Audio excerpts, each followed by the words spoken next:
change. Running through my heart, dial through my pain.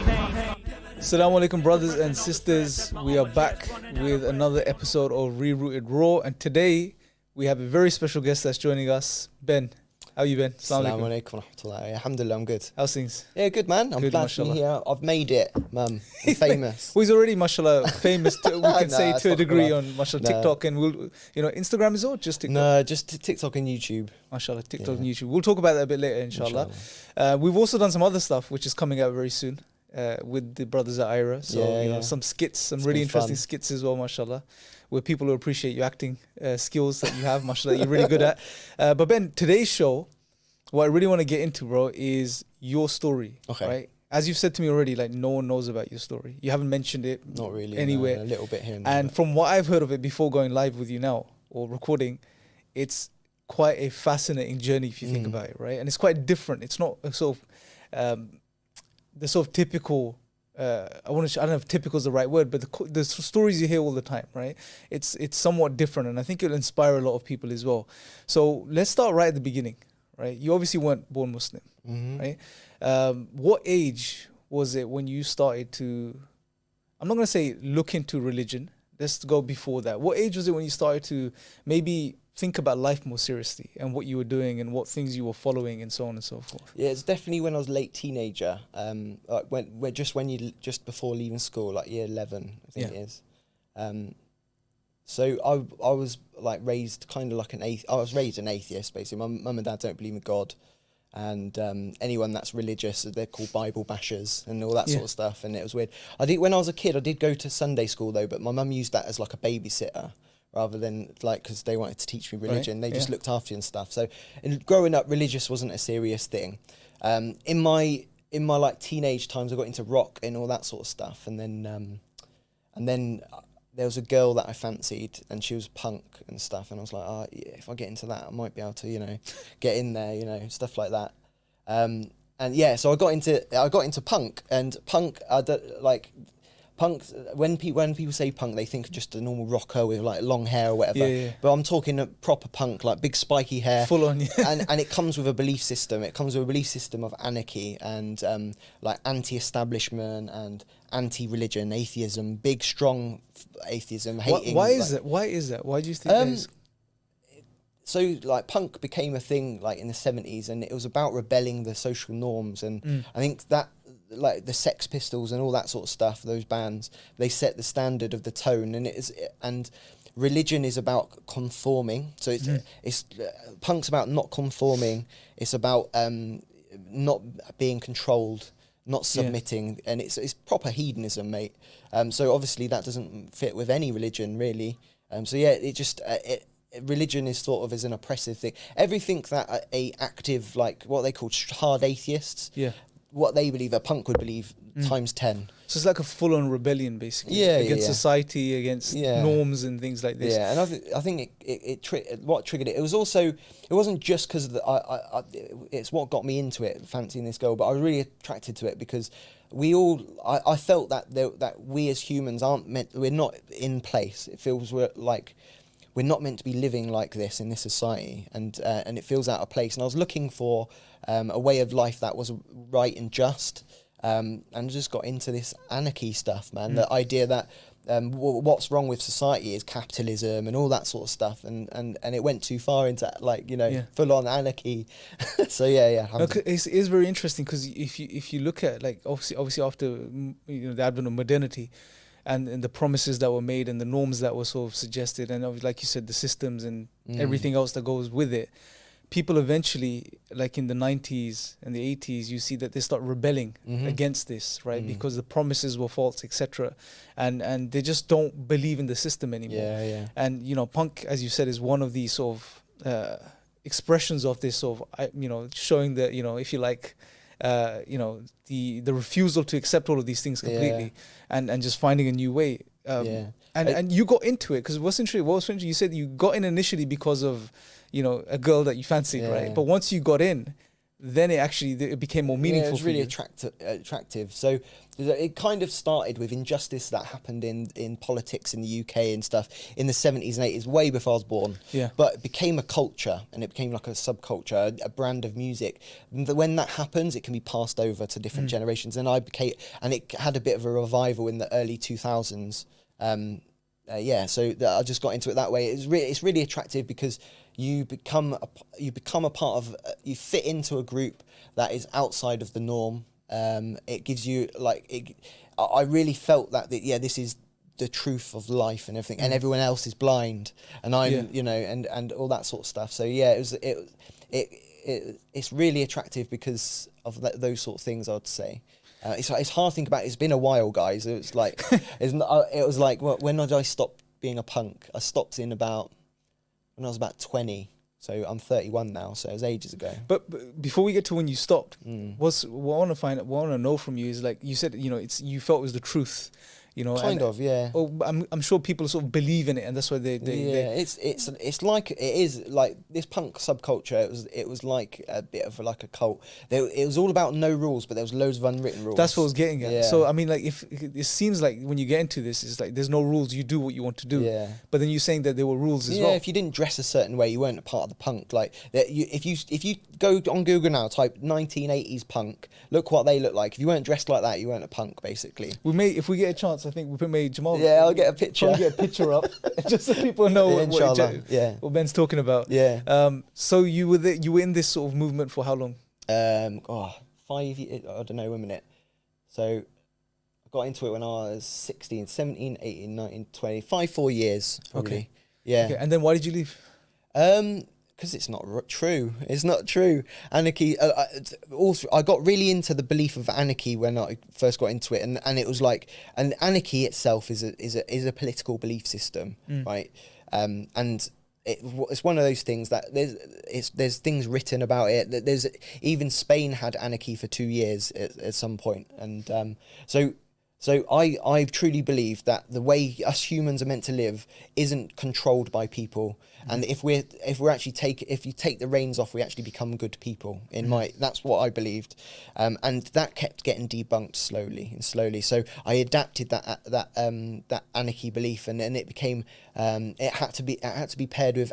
So there's a thing called anarchy, equality, and peace, and there was a symbol. I got a tattoo. I don't know if you can see that. Yeah, I can see it. Yeah, the camera's picking it up. Yeah. So explain that to us. That's the anarchy symbol, and normally you see the anarchy symbol as like a big, like rough circle with like jagged lines. Similar to the atheist logo as well. It's quite similar. The atheist logo is like an A with a round circle around. Oh, okay, cool. Yeah, well, that was the anarchy logo, and then like punk bands would have anarchy and equality, and it would be the same with an E, and then the peace logo, and so anarchy only works if you have equality and peace, and then the two rules came in. Anarchy with two. Yeah, okay, that's a contradiction. No worries, keep going. And then even that wasn't working. Like, because I even lived in like a little punk commune for a little bit in London, and you'd live in a squat basically. Oh, it sounds really bad now. Like, no, it doesn't. I was young. I was like, bro. So basically, it was an anarchist squat. It was a punk anarchist squat. I lived there not long, like a handful of months and stuff. And yeah. What was the idea behind that? Why would you want to? Because it's joining a community that believe the same things as you, and living out the lifestyle, so you're not a hypocrite. So if you believe in anarchy and anti-capitalism, why have you got a job, mate? So what we used to do, guys, we used to go to the centre of like London, tourist attractions, looking like a punk. People would take pictures or want pictures, and we'd go, can I have some money? And then that money would be enough for us to eat food and go to a gig and get drunk, and it was all about the music and going to gigs, and nearly everyone was in a band of some sort as well, like and being in a band, expressing your beliefs in that way as well. So it was about like a belief system. To me, it was anyway, lifestyle and the music as well in one go. Would you say, Ben, like on one end you're saying you shouldn't be controlled by people, but on the other end it seems like that it's a movement which is being controlled by the self. Yeah. So in a way you're being controlled by a person, which is yourself. Yeah. But like you said, plus the rules that came with it. Yeah, like I said, we were going there. It was the unwritten rules, and these were you know, when you have things that we just culturally you don't do, and it was this subculture. So you like dressing a certain way, having certain, but if you don't have these sort of certain beliefs, you're not really a punk. If you work in a corporate company, and then we used to call people weekend warriors, so the ones that had normal jobs, and then on the weekend they come to the gigs dressed up and all that, you know, things like that. And it like, to live the true punk life in my head, it was so extreme that you had to live in an abandoned building, so you're not paying rent, no taxes or anything like that. You're making money by doing other things like that, and you do it. And to be honest, it was like that, but it was still empty. Like there wasn't happiness there, and you saw the problems with it, and it didn't work. And then I moved away from that, and I kind of moved away from the community a bit as well. I moved back with my parents, and the idea of anarchy started to dissolve and stuff like that, until I was only a punk on the outside. Like, I looked like a punk, but I didn't believe in all this stuff. I had a job now, and I didn't hang out with punks anymore. So what had replaced it at this time? Nothing really, just a day-to-day normal life like most people. I just looked a bit different. I hung out with, I got a job in a shop where it sells like goth and punk clothing, tattoos and piercing and stuff like that. So I just hung out with that lot, and it was a similar lifestyle, not as extreme, and it wasn't ideology based. It was just about having a laugh, going out to the pub and on the weekend and stuff like that. But So you've transitioned now. You've left this lifestyle, right? Yeah, you left the punk subculture, and you've moved out to living more of a normal life, or normal meaning what we consider as normal. Doing the things everyone does, hanging out with friends, going for a drink, maybe going to a party here and there. It's, you know, spending time with family, etc. Working. What happened then? Wasn't that enough for you, or did you always like? Was there any point you started thinking about, okay, there has to be more? So no, like it was all because it was ego based. I was very arrogant then. Do you know what? Because I know this is going to get into, well, how did you find Islam, like that sort of thing. I get it, how it goes, but actually I was thinking about Islam while I was a punk and believing in that sort of stuff because of the environment I was in.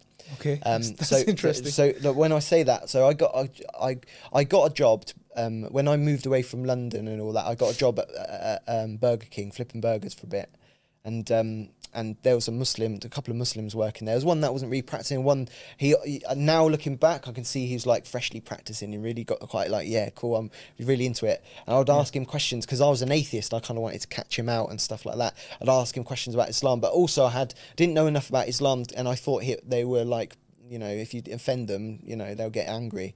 So I was really respectful, and that because of that respectfulness I had, respectfulness. Is that a word? It was a good conversations that I was having with him, learning about Islam, and also I found this punk girl on the internet, who was also deaf and a Muslim, and she and there was a movement in the punk scene called what was it called, Matt? Straight Edge, and it was about no alcohol, no drugs, but all the other stuff that go with the punk stuff. And she trying to create this thing with punk and Islam and called it Taqwa Core.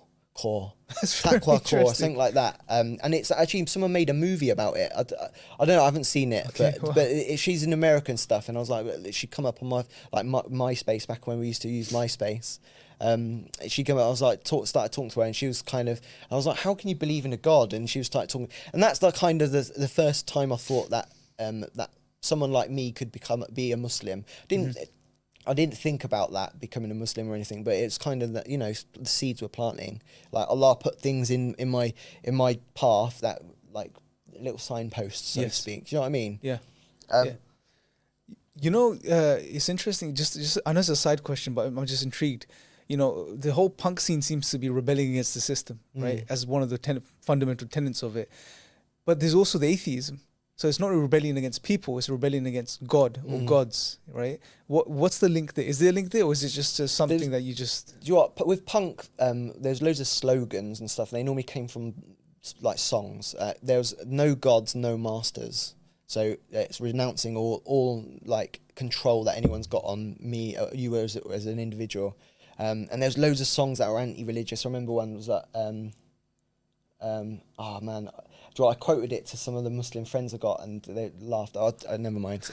There was loads of songs. I remember one that was called "I'm an Atheist." It was literally just, and it was just the choruses were really short and sweet about how religion's rubbish, and it's I'm a atheist, and everyone's like yeah, and it gives a pride in it. It kind of gives you an identity. Yeah, so I think my atheism. I don't believe a lot of atheists, especially raised atheists, are subconsciously rebelling against God. I don't think that happens, in my opinion. I think it might happen with people that are raised like religious and maybe believed before and disbelieved and stuff. But I'd never had any belief like that. And I think that's a brilliant trick from Shaitan to kind of actually get people raised in this mindset. So when I heard things from religious people like, oh yeah, you're rebelling against God, it's like, I don't believe in God, what are you on about? Like, so it wasn't a rebellion against God in my eyes, because I didn't have a concept that there's a, serious concept that there would be a God controlling or giving guidance or anything like that. So yeah. So you had early experiences with Muslims? Yeah. Even during your punk days, you came across some Muslims, you seemed quite interested to a degree. Yeah, so I looked into Islam a little bit then. Do you know what? Do you remember back in the days you had like external hard drives you had to actually plug in and turn on? I found one like 2-3 years ago in my storage, and it's all my punk fit pictures and all of the music I had, and in there was the Quran audiobook. Subhanallah. And then I was like, I completely forgot about it. I remember that I downloaded the Quran to listen, because I'm dyslexic, so I'm reading it, forget it, I'll listen to it. And I remember it, and it was because I remember now it's because I was talking to that girl, and I was like, oh, I'll listen to this then and see what it's about. But I don't remember actually if I listened to it fully and stuff. It got American accent, so it wasn't relatable. But yeah, like so there were seeds that I planted in, and I covered them. Those. I obviously like looked into it a bit back then and so on like that. So yeah, there was seeds there. What happened then was when I stopped becoming like I had a apostate moment as well with punk. So I was a bit sick of it, and I went out with the punk lads again. I was like, oh cool man, and it was a rubbish night. I felt rough. Everyone was drunk, talking rubbish and stuff, and I was like, this isn't for me anymore. This is hard. And I had a moment where I shaved my mohawk off. Like that's a big thing at that time, isn't it? Yeah, kind of. I was like shaving my identity off. And then the next day I went to TK Maxx or I went to the clothes shop, you can edit that out, and bought some normal clothes, and that was hard for me. And I actually started dressing like a skinhead, because skinheads and punks were like together. This is the only thing I could know what to dress like, because it's, imagine 5 years of wacky clothing, tartan trousers with patches all over it, leather jackets, studs, and like homemade cut t-shirts, and then you've got to go to the shop and buy some normal clothes. So yeah, I kind of wore polo shirts, tight trousers and stuff like that. But long story short, I started going away from this alternative rock music, punk music and stuff, even though I still was in that culture, because I worked in that culture. And I made a friend, and I made a friend like through college and stuff. I went and did education again. I kind of wanted to reinvent my life after wasting 5 years doing all that sort of stuff. And he had a journey with Islam. And I didn't think about it. He was an atheist, and then he was considering Islam and stuff. And he went and talked to a local person doing dawah on the street, and he talked to me about it. And that was another little seed that Allah planted, because eventually I actually went to the same person that he went to. Wow. And stuff like that. But the big thing, I suppose, that took that atheism away, because I was really into comedy like Ricky Gervais. I still am. I like Ricky Gervais. He's funny. But the belief that comes with it, and had this security with atheism, like I had the intellectual high ground. I think some certain things took that away when I had to question my own belief and think, well, when I was thinking philosophically, can I prove there's no God? I'm making a positive claim. I've learned about claims and arguments and stuff. Why did you get to that point? Like, you seemed okay. Like, you left the whole punk lifestyle. You were trying to, you're getting on with life. What happened that led you to sit down and think, okay, let me try disproving? Do you know what it was? I really enjoyed watching atheists do lectures about how religion is wrong. I got more into atheism after the punk stuff, to be honest. Like as an academic thing. I'm still a layman, but yeah, I was watching debates. I love debates when an atheist and a religious person and he gets owned. When you see Speaker's Corner videos, you're like, oh, got ya, that sort of thing. So and then I come across, and this comes to where it kind of pointed me towards Islam a bit. A debate with Hamza Torsis and Kraus. You remember that one? Yeah, that's actually still one of the Jamal is probably the biggest. Probably The video on Ira channel, isn't it? That's still, I mean, people are still messaging it like all these years on, like they watched it for the first time. And so I think it's the first time where it took me off my high horse. I wasn't convinced from Islam from it, but I wasn't convinced with atheism now because of it. And I kind of took I stepped back with my strong atheism, and I just didn't think about it for a bit. And then the more I thought, I more was agnostic. I was like, well, we don't really know. It could how can you measure the supernatural with natural tools? You know, it doesn't make any logical sense. And it was just a bit of a journey, a really slow journey. And then I remembered my mate that so my mate, I've never talked about this. My mate actually converted to Islam, that guy that was saying, but he left very quickly and stuff like that. And I didn't think about it. And I was thinking about that as well. And he was quite a strong character. And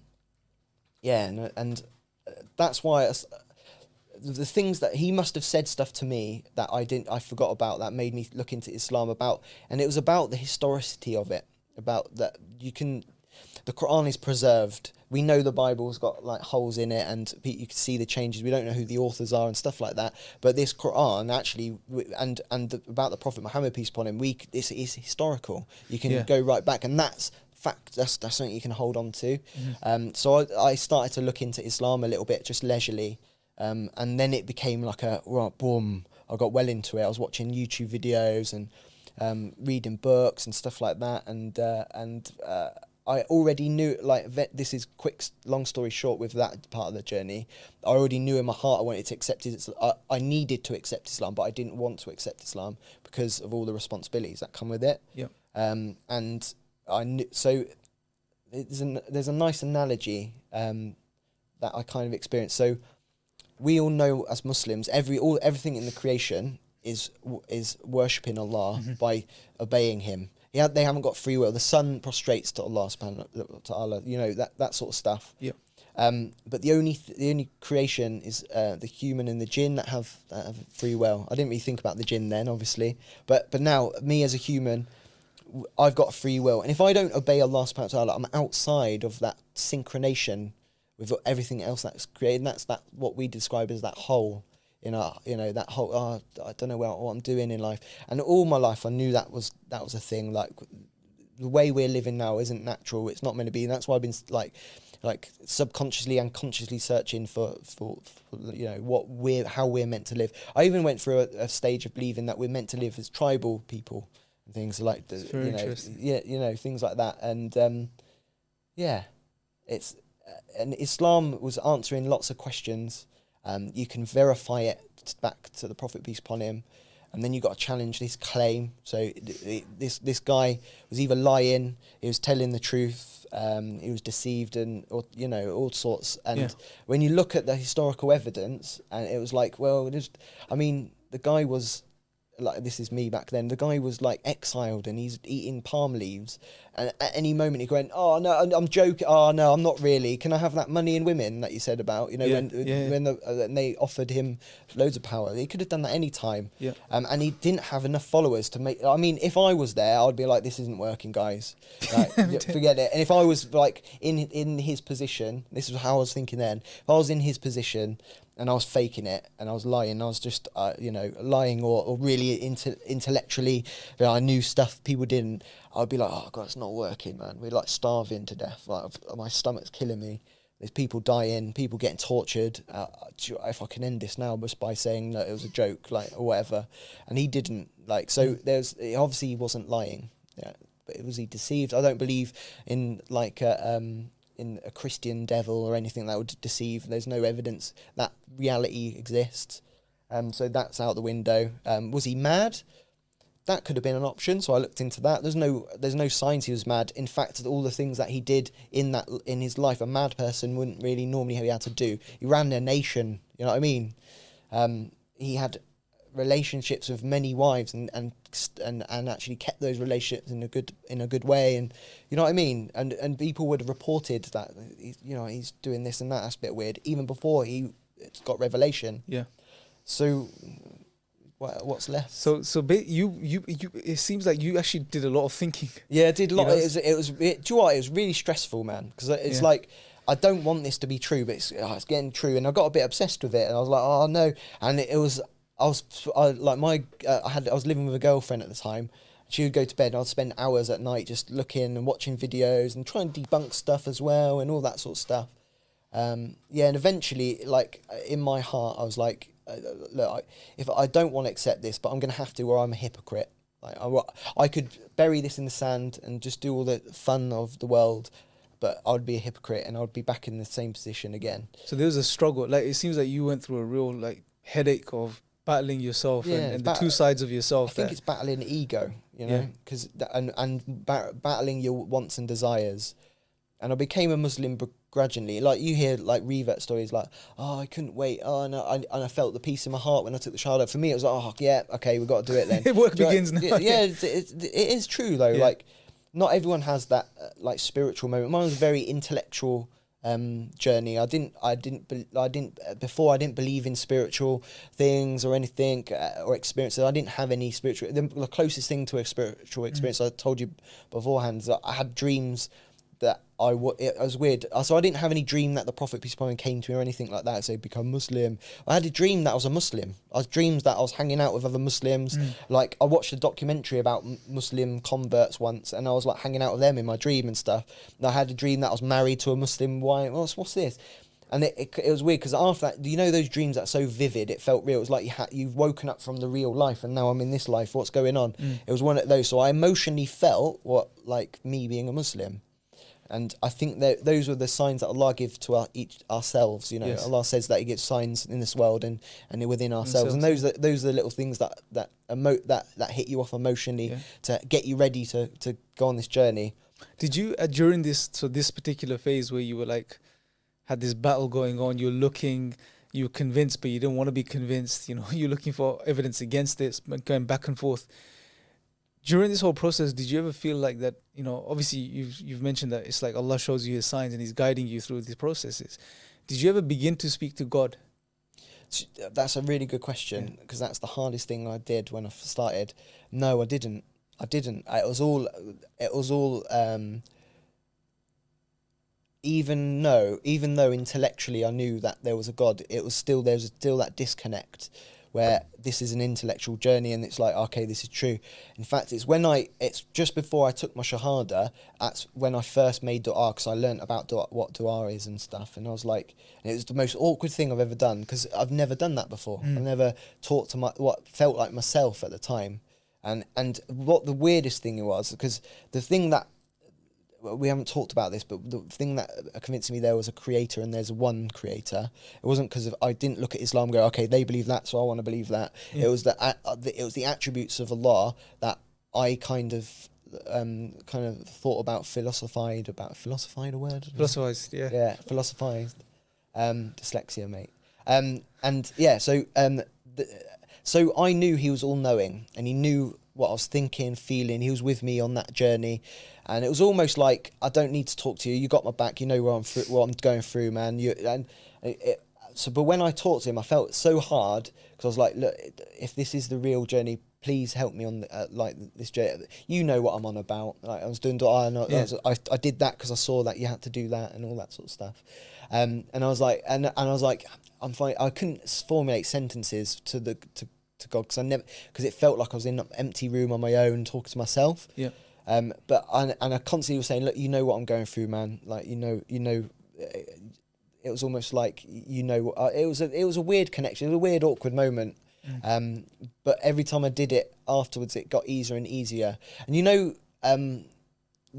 that the more you worship Allah, subhanahu wa ta'ala, the more you do for His sake, the closer you get with Him. And that's why we pray our 5 times salah. That's why it's put in place. So I was in a place where I was really far away. And I think that's probably one of the reasons why. I was like, you know, I didn't have that, like, my heart was black, you know. It wasn't. But there obviously was a connection. Yeah, there was. You there were was connecting in your own way. Full on. I have no idea why Allah guided me. I don't know I don't know how I deserved that. Like, and that was a big thing as well. It was like, what have I done for this? Like, what's going on? Like, And I felt a lot of guilt as well from what I did in the past and how I treated my family and stuff like that. And it's like, why are you there? Why me? Are you joking? Like, yeah, it was a weird guilt. It was almost like I don't want to talk to you because it's weird, and I don't want to talk to you because how am I deserving of this? It's really common with new Muslims as well. Yeah. Now I'm into the dawah and new Muslim mentoring. It's really common, that thing, I'm not worthy, so I won't do it. Yeah. And that was the big thing. I think that's shaitan's whispering, isn't it? Like, I'm just about to take my shahada. He's like, it's weird. Look at you, you're on your own, you know. And it's those feelings, those emotions. So there was a connection. Allah gave me a rope, and when I look back through my first interaction with Islam was playing Stronghold Crusader on the computer, where you know, it was a city building game, a castle building game, and you could be the Crusaders or the Arabs. And I wanted to be the Arabs because it was different, because I always like to go for the different thing in the game. Yeah. So that was my first ever thing, and then that got me interested in the Crusades. I'm going completely back in time now. Sorry, guys. He can edit it. It's fine. So I started getting into like history because of computer games, and I looked into Islam. That I was probably about 13 then, and I learnt about what Muslims were and stuff through that. And that was that was the first time Allah put something there for me to follow the road, sort of thing. Do you know what I mean? Mm. So Allah's given me a rope all the way through this. It's a very powerful point, because, like you said, a lot of new Muslims, they have this guilt, you know, where what have I done to deserve this, and it's like you said, it's shaitan, because if anything, it opens our minds to the mercy of Allah and the love of Allah. That look at what we are, and He still guides His creation, subhanAllah. Yeah. And I mean, the prophets are examples of this. Musa alayhi salam, his story, I mean, is a prime example of this. Comes to mind. You know, he killed a man. He killed a man in Egypt, right? He fled. He left. He grew up in the Pharaoh's palace. You know, we don't know much about his life, but Allah guides who He wills. And when he gets to the point where he speaks to Allah, Allah says that, you know, you've gotten here at the exact time I wanted you to be here. So it's like, you know, Allah has a plan for everyone, you know. So don't let shaitan trick you into feeling so much guilt that you actually don't take that step. Yeah, I think for me it was, well, when I reflect back, it's not that I deserved it; it's that Allah planned it. It was meant to be. That's what I was meant. That part, Allah gave me those opportunities to that position where I decided to become a Muslim and submit. And that was the plan of Allah. Maybe Allah's got plans what I do after that shahada, because obviously when you take shahada, all your previous actions and sins are wiped away. And sin was a weird thing for me as well, this idea. And sin is basically disobeying the Creator. The more you disobey the Creator, the further away you get from Him. And when you take the shahada, you're so blessed to be like completely washed away, and it's just like a newborn baby. So there's no need to feel guilty about what you did or anything like that, but you can't. But it doesn't wash away the memories, you know. Yeah. So it's really common for new Muslims to feel guilty about what they've done and not worthy and stuff. But it's not. But it might not be that I deserved it. It might be that what I do afterwards is the plan, and good will come from it, and it might affect other people. So yeah, alhamdulillah. Because your experiences now you can share with people. Like, I mean, you can use them to benefit other people now. You know, which you wouldn't be able to do if you didn't live the life that you lived prior to Islam.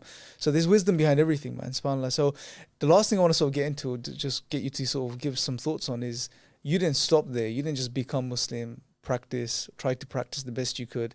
You started to get involved in dawah. Yeah, that's later down the line. So how did that happen? What triggered you to do that? So there's a big long story with my journey in Islam. I'm going to give you a short one. We can go back to it if you want. So I became a Muslim. I practiced Islam as you would learn, like normal, you know, the normal stuff. But I had a lot of, you know, I said I didn't want to become a Muslim. That emotion was always there, and it felt begrudging. I didn't fit into the community and stuff like that. And I actually went away to Quran-only Islam, or the Quranist or whatever, the idea that you only need the Quran. And I got involved in a group where their beliefs and their settings and what they did was more familiar to me than the masjid or the people that I was hanging. I was going from like going to the pub, getting drunk, rocking and whatever, to like 6 months later I'm sitting in Abdul's house eating off the floor with my hands. What's going on? Like I don't fit in here. Like there's all that. So, but I fit in with all of these like liberal Muslims or Quran-only Muslims or whatever.